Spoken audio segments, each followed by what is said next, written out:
Assalamu alaikum everyone. Welcome to database course. In today's lecture we will learn about views in database.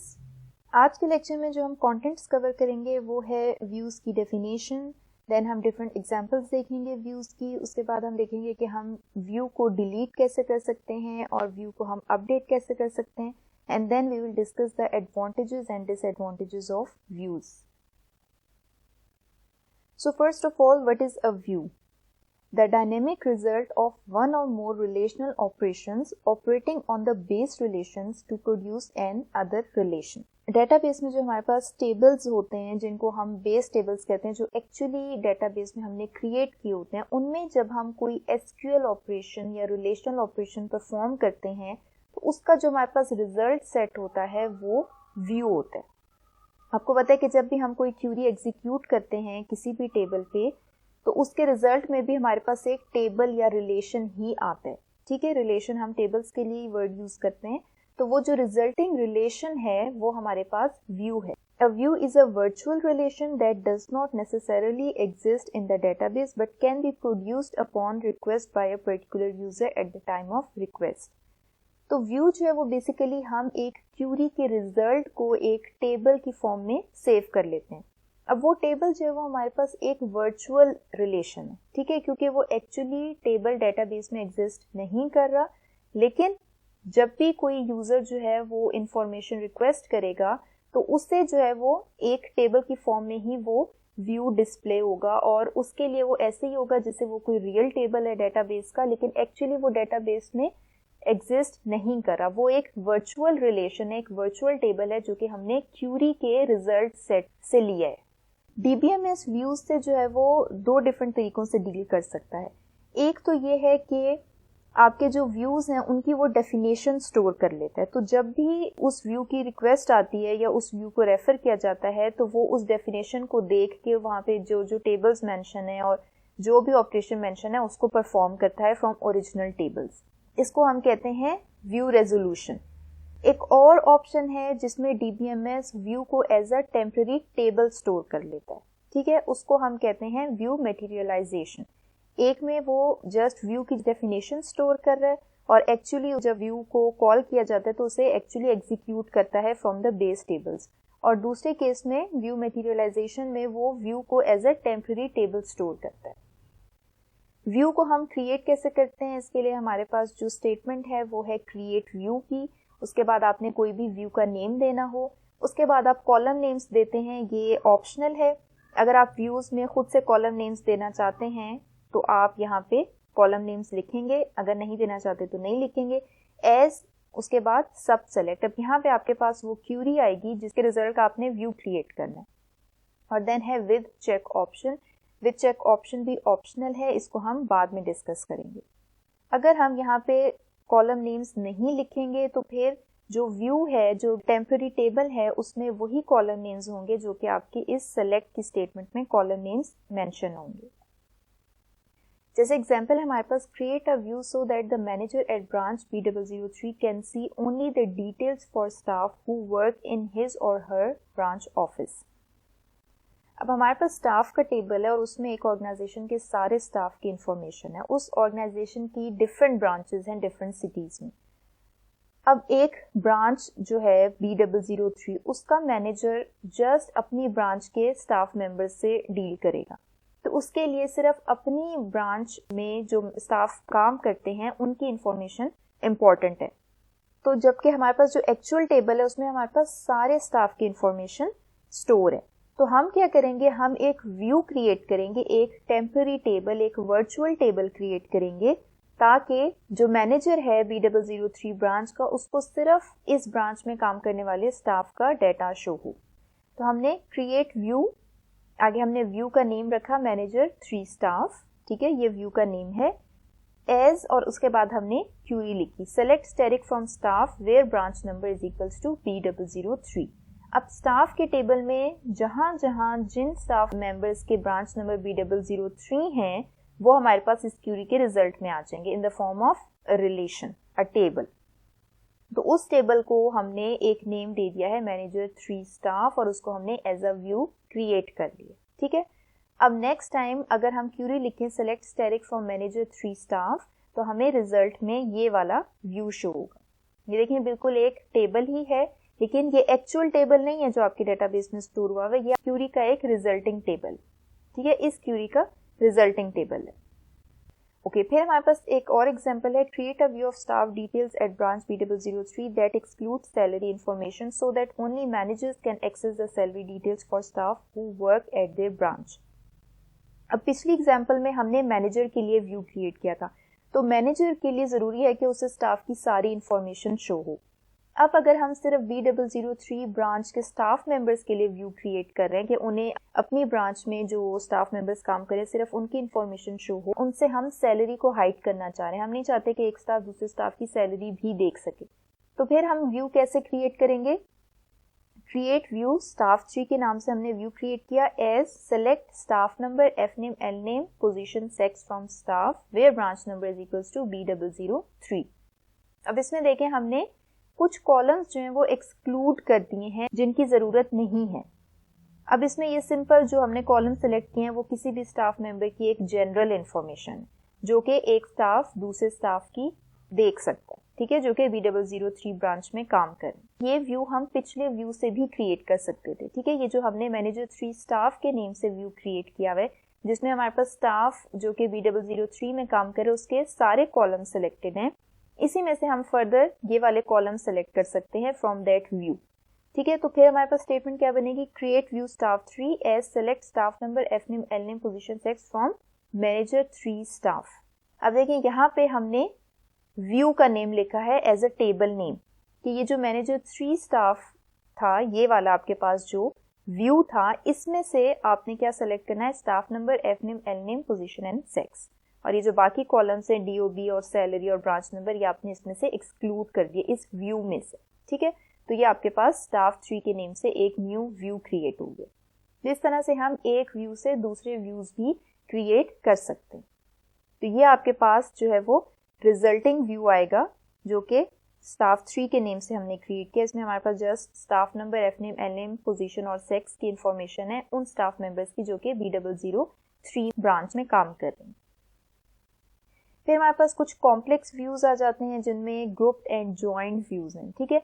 अब इसमें example है हमारे पास, create a view of staff who manage properties for rent which includes the branch number they work at, their staff number and the number of properties they manage।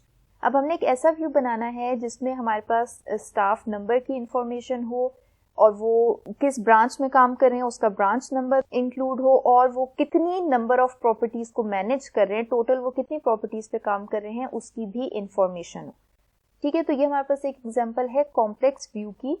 Statement हमने लिखी create view staff prop count, ठीक है, property count को हमने short form में लिखा है।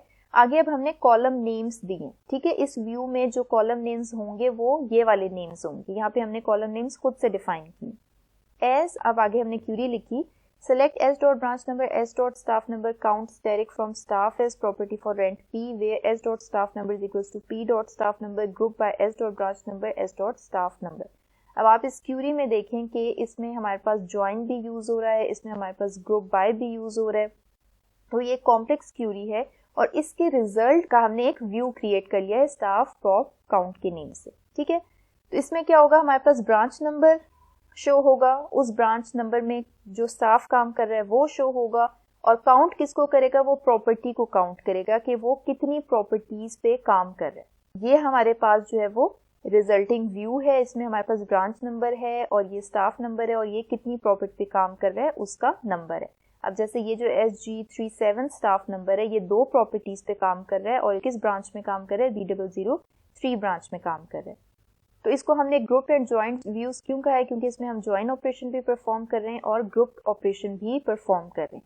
अब नेक्स्ट टाइम अगर हमें ये रिजल्ट चाहिए होगा तो हमें ये पूरी क्यूरी लिखने की जरूरत नहीं है क्योंकि हमने इसका व्यू क्रिएट कर लिया। हम सिंपल लिखेंगे select static from staff prop count, तो हमारे पास ये रिजल्ट आ जाएगा। रिमूविंग अ व्यू, अगर हमने व्यू को ड्रॉप करना हो या डिलीट करना हो तो उसके लिए हमारे पास ड्रॉप व्यू की स्टेटमेंट है। ड्रॉप व्यू, आगे आपने उस व्यू का नेम लिखना है और अगेन हमारे पास 2 ऑप्शंस हैं, रिस्ट्रिक्ट और कैस्केड की।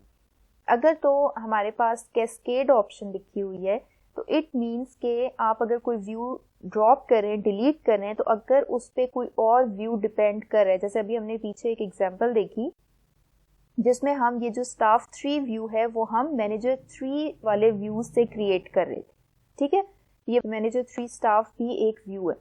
तो अगर हम इस मैनेजर 3 स्टाफ को कैस्केड के ऑप्शन के साथ ड्रॉप करेंगे तो आपका स्टाफ 3 वाला व्यू भी ड्रॉप हो जाएगा अगर हम ये कैस्केड वाली ऑप्शन यूज करेंगे। रिस्ट्रिक्ट अगर लिखा होगा या बाय डिफॉल्ट भी रिस्ट्रिक्ट ऑप्शन ही होती है, अगर आप कोई ऐसा व्यू ड्रॉप करेंगे, डिलीट करेंगे जिसपे कोई और व्यू डिपेंड कर रहा है, कोई और ऑब्जेक्ट डिपेंड कर रहा है, तो फिर वो आपको डिलीट करना अलाउ नहीं करेगा, ठीक है। तो ये एग्जांपल है ड्रॉप व्यू मैनेजर 3 स्टाफ, या आपने यहाँ पे अगर मैनेजर 3 स्टाफ को डिलीट करना है तो इसके लिए आप ये वाली स्टेटमेंट लिखेंगे। व्यू अपडेटेबिलिटी, अगर हमने व्यूज को अपडेट करना हो, जैसे हम टेबल को अपडेट करते हैं तो उसमें हमारे पास इंसर्ट, अपडेट और डिलीट की ऑप्शन होती है। अच्छा, व्यू हम जिस टेबल से क्रिएट करते हैं, अगर हम व्यूज में कोई चेंजेस करें तो वो हमारे पास ओरिजिनल टेबल में भी चेंजेस हो जाते हैं, ठीक है। और सिमिलरली अगर हम ओरिजिनल टेबल में चेंजेस करते हैं तो वो हमारे व्यूज में भी हो जाती है, ताकि आपकी कॉन्करेंसी जो है वो मेंटेन रहे। लेकिन व्यू को अपडेट करने में हमारे पास कुछ रिस्ट्रिक्शंस है, ठीक है। For a view to be updatable, the DBMS must be able to trace any row, view or column back to its row or column in the source table। जब भी अगर हमने किसी व्यू को अपडेट करना है तो DBMS उसी व्यू को अपडेट कर सकता है जिसकी वो रो और कॉलम को ट्रेस बैक कर सके फ्रॉम द सोर्स टेबल या फिर बेस टेबल। वो चेंजेस वो इजीली बेस टेबल में भी हो सकती हैं, तो फिर आप उस व्यू को अपडेट कर सकते हैं। View is not updatable if, अभी हमारे पास रिस्ट्रिक्शंस हैं। Distinct is specified in view definition, अगर आपने व्यू डेफिनेशन में डिस्टिंक्ट यूज किया है तो उस व्यू को आप अपडेट नहीं कर सकते। कंटेन्स कांस्टेंट एक्सप्रेशन और एग्रीगेट फंक्शन, अब ये सारी चीजें आप क्यूरी में परफॉर्म करते हैं या आपके बेस टेबल में स्टोर नहीं होती। कोई भी आप एक्सप्रेशन लिखते हैं, मल्टीप्लाई बाय 2 करते हैं, एग्रीगेट फंक्शन अप्लाई करते हैं, तो ऐसे व्यूज जिनमें आपने ये यूज किए हों उनको भी आप अपडेट नहीं कर सकते। Any view based on join, union, intersect और डिफरेंस, कॉम्प्लेक्स क्यूरीज में जब आपने 2 डिफरेंट टेबल्स को ज्वाइन किया हो, उनमें से आप इंफॉर्मेशन रिट्रीव कर रहे हो, तो उसको भी आप अपडेट नहीं कर सकते। देयर इज ग्रुप बाय और having clause in the defining query, again अगर व्यू में आपने ग्रुप बाय और हैविंग क्लॉज यूज किया है उसको भी आप अपडेट नहीं कर सकते। The where clause includes any nested selects that reference the table in the from clause, अगर आपने व्यू में सब क्यूरी यूज की हुई है, ठीक है, वेयर के बाद आपने एक सब क्यूरी लिखी हुई है, उसको भी आप अपडेट नहीं कर सकते। तो बेसिकली हम किसको अपडेट कर सकते हैं? For a view to be updatable the DBMS must be able to trace any row और column back to its row और column in the source table. अगर तो वो जो आप अपडेशन कर रहे हैं, अगर आप उसे ट्रेस बैक कर सकते हैं with the rows and columns of base table या सोर्स टेबल, तब आप उस व्यू को अपडेट कर सकते हैं। इन सारी कंडीशंस में ये पॉसिबल नहीं है। अब जैसे एक छोटी सी हम एग्जांपल से समझते हैं। Consider what would happen if we try to insert a record that showed at branch B003 staff member SG5 manages 2 properties using the following insert statement. अब हमने जो है वो एक स्टाफ प्रॉप काउंट के नेम से हमने एक व्यू बनाया था अपनी पिछली एग्जांपल में। यहाँ पे इसमें हमारे पास क्या था? ब्रांच नंबर थी, स्टाफ नंबर था, और वो कितनी प्रॉपर्टीज पे काउंट कर रहे हैं ये वाली इंफॉर्मेशन, ठीक है।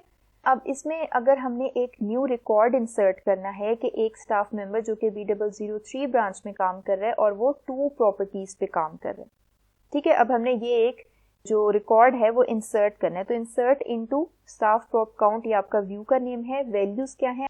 इसमें हमारे पास 3 कॉलम्स है, ब्रांच नंबर, स्टाफ नंबर और प्रॉपर्टी काउंट। तो ये हमने वैल्यूज इसमें इंसर्ट कर दी। अब जब हम व्यू में इंसर्ट करेंगे तो ये इंसर्शन आपके ओरिजिनल टेबल में भी, बेस टेबल में भी होनी चाहिए, ठीक है। ये वाला जो रिकॉर्ड है ये आपके ओरिजिनल टेबल में भी प्रेजेंट होना चाहिए। लेकिन अब हमें सिर्फ क्या इंफॉर्मेशन है कि ये स्टाफ मेंबर है, इस ब्रांच में काम कर रहा है और वो 2 प्रॉपर्टीज पे काम कर रहा है। लेकिन आपका जो प्रॉपर्टी फॉर रेंट का टेबल है उसमें कुछ और कॉलम्स भी हैं, उसका एक प्रॉपर्टी नंबर भी होगा, ठीक है। लेकिन यहाँ पे हमें ऐसी कोई इन्फॉर्मेशन हमारे पास नहीं है कि ये जो 2 प्रॉपर्टीज पे काम कर रहे हैं उनका प्रॉपर्टी नंबर क्या है, जबकि ओरिजिनल टेबल में प्रॉपर्टी फॉर रेंट में आपको जाहिर है उसकी प्राइमरी की जो कि प्रॉपर्टी नंबर है वो मेंशन करनी है। तो इस तरह से आप इंसर्ट नहीं कर सकेंगे इस व्यू में जिसमें आपने ग्रुप बाय का क्लॉज भी यूज किया हुआ है और जिसमें आपने एग्रीगेट फंक्शन भी यूज किया हुआ है। अपडेटिंग व्यू डेफिनेशन, अगर आपने व्यू की डेफिनेशन को चेंज करना हो तो इसके लिए हमारे पास क्रिएट और रिप्लेस व्यू की कमांड है, ठीक है। तो क्रिएट और रिप्लेस व्यू में क्या होता है कि अगर तो ये जो व्यू नेम आप आगे देते हैं अगर वो एग्जिस्ट कर रहा होता है वो उसको उसकी डेफिनेशन को रिप्लेस कर देता है, अगर एग्जिस्ट नहीं कर रहा होता तो वो क्रिएट कर देता है। अब जैसे हम यहाँ पे स्टाफ 3 वाला जो हमने व्यू क्रिएट किया था उसको हम रिप्लेस कर रहे हैं, वो पहले हम क्रिएट कर चुके हैं। अब हम क्या कर रहे हैं कि हम उसमें चेंजेस कर रहे हैं, न्यू कॉलम ऐड कर सकते हैं या कंडीशन चेंज कर सकते हैं, हम उसकी डेफिनेशन को चेंज कर रहे हैं विद क्रिएट और रिप्लेस व्यू के नेम से। फिर अब जो हमने सिंटेक्स देखा था क्रिएट व्यू का, उसमें एक विद चेक की ऑप्शन थी, ठीक है। विद चेक जो है वो कंसिस्टेंसी को इंश्योर करने के लिए यूज होता है। अब अगर आपने एक व्यू बनाया है और उसके साथ आपने विद चेक ऑप्शन मेंशन किया है, तो जब भी आप कोई न्यू रिकॉर्ड उसमें इंसर्ट होगा या कोई भी चेंजेस होंगी, ठीक है, कोई भी अपडेशन होगी, तो उसके लिए उस व्यू की डेफिनेशन को सेटिस्फाई करना जरूरी है।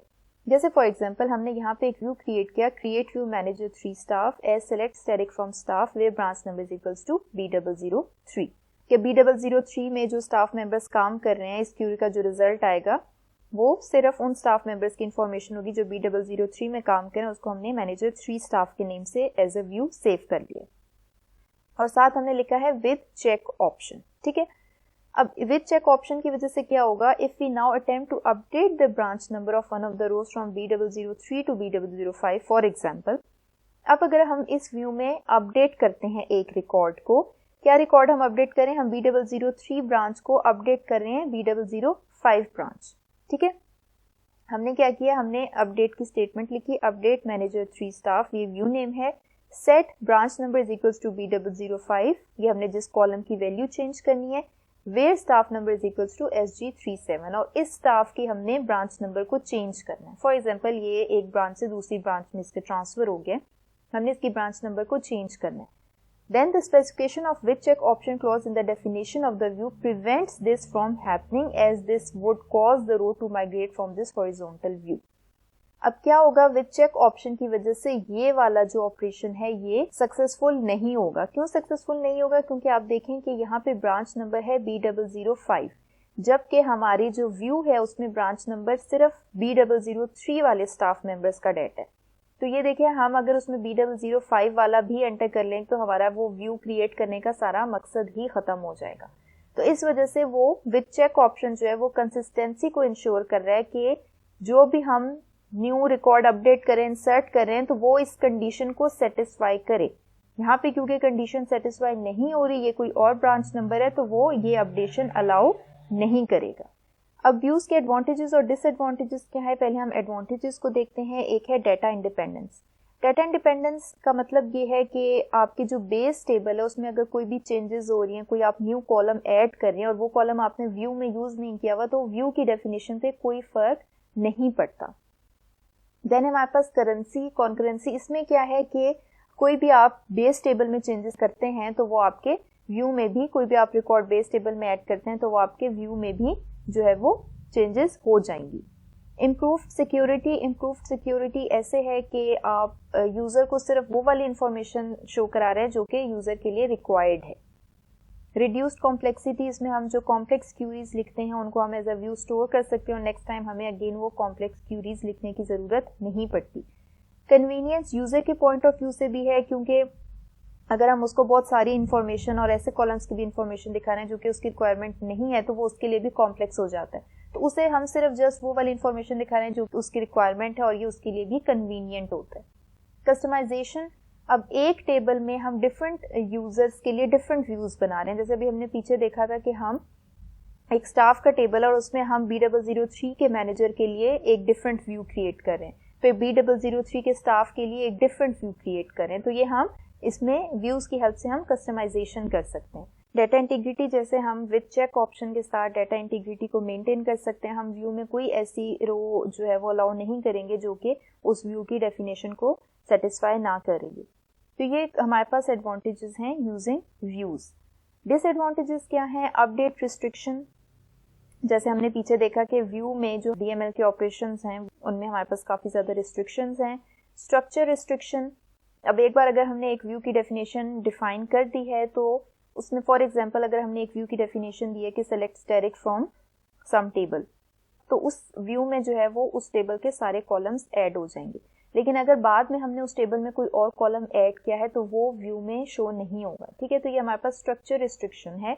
एक बार आप डेफिनेशन डिफाइन कर दें तो फिर आपको या तो उसे रिप्लेस करना पड़ेगा या फिर आपको डिलीट करके न्यू व्यू क्रिएट करना पड़ेगा। परफॉर्मेंस में हमारे पास जो हम कॉम्प्लेक्स व्यूज क्रिएट करते हैं तो उसकी प्रोसेसिंग में आपके पास टाइम लगता है। तो ये हमारे पास डिफरेंट डिसएडवांटेजेस हैं व्यूज के।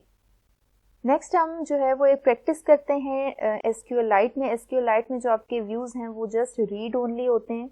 It means you can not insert, delete and update statements to update data in the base tables through the view.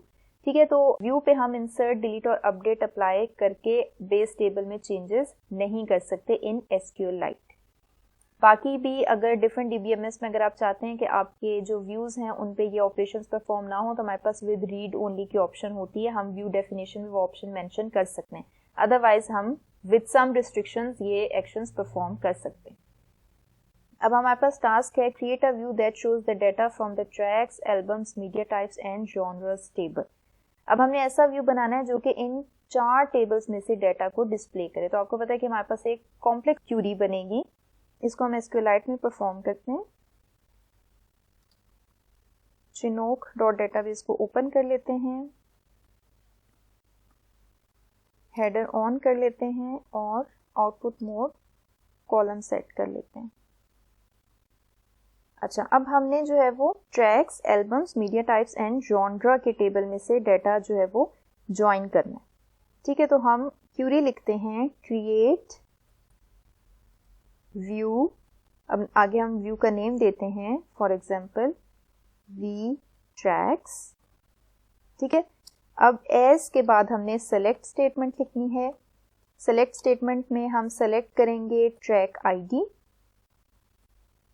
Tracks dot name, then हम एल्बम्स के टाइटल सेलेक्ट कर लेते हैं, albums dot title as album. ठीक है, ये हम alias define करें कॉलम का। Then media types dot name, अब कौन सी मीडिया टाइप है उसको हम एज मीडिया ले लेंगे।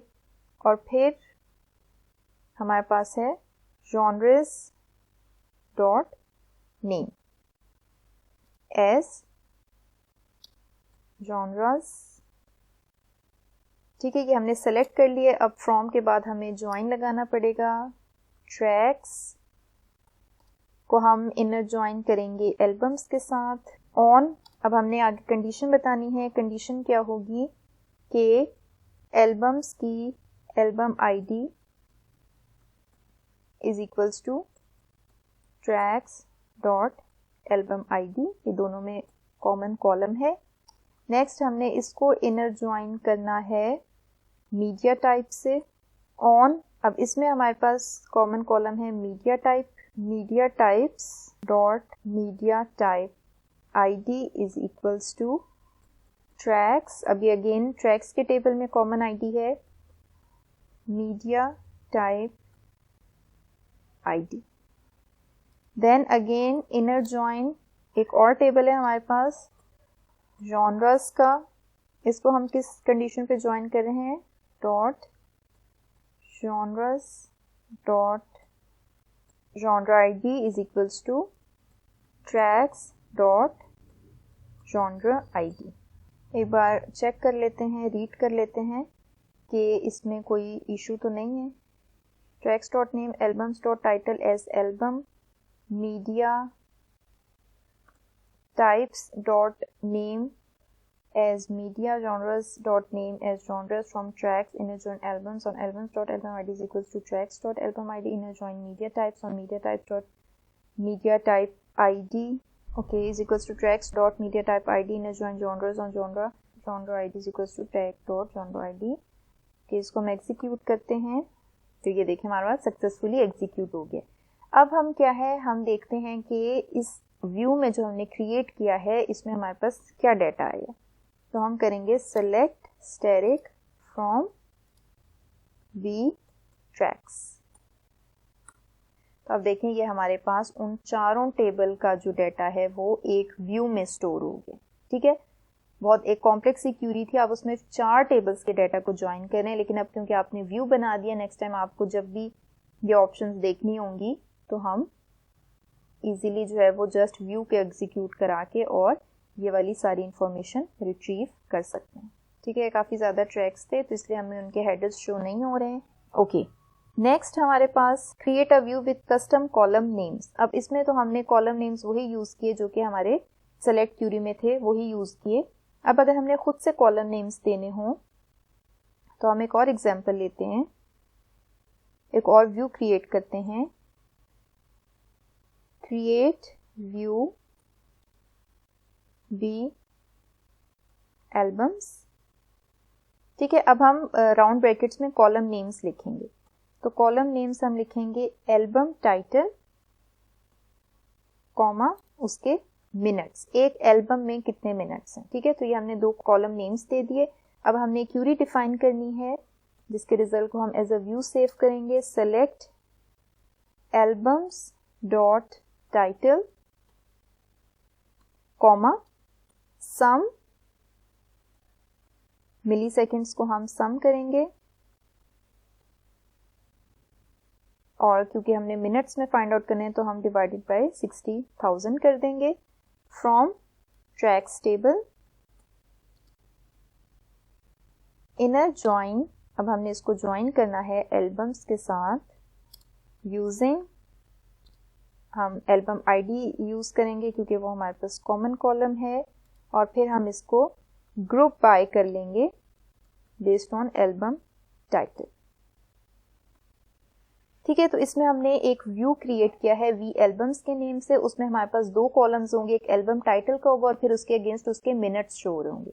अब वो हमारे पास कैसे आएंगे, हमने क्यूरी लिखी है select albums dot title, albums का टाइटल कॉमा, और हमने मिली सेकेंड्स को सम करके डिवाइड बाय 60,000 कर दिया, ये एग्रीगेट फंक्शन हमने अप्लाई की है, तो इसमें हमारे पास जो है वो मिली सेकेंड्स जो है वो हमारे पास मिनट्स में आ जाएंगे। ठीक है, from tracks inner join albums using album ID, दोनों टेबल्स को हमने ज्वाइन किया है क्योंकि मिली सेकेंड्स की इंफॉर्मेशन हमारे पास ट्रैक्स के टेबल में है, एल्बम टाइटल हमारे पास एल्बम के टेबल में, और ग्रुप बाय एल्बम टाइटल। अब क्योंकि हमने हर एल्बम टाइटल के अगेंस्ट उसके टोटल मिनट्स बताने हैं इसलिए हमने ग्रुप बाय एल्बम टाइटल किया। अब एक एल्बम में भी 5 ट्रैक्स हों तो उन सब 5 ट्रैक्स के जो मिली सेकेंड्स हैं वो टोटल होके और उनके मिनट की वैल्यू आ जाएगी। ठीक है, तो अगर हम इस क्यूरी को रन करें, ये सक्सेसफुली रन हो गई है। अब अगर हम select static from v albums देखें, ओके, उस क्यूरी में थोड़ा सा इशू आ रहा था तो यहाँ पे अब मैं जो है वो group by albums dot title लिखती हूँ।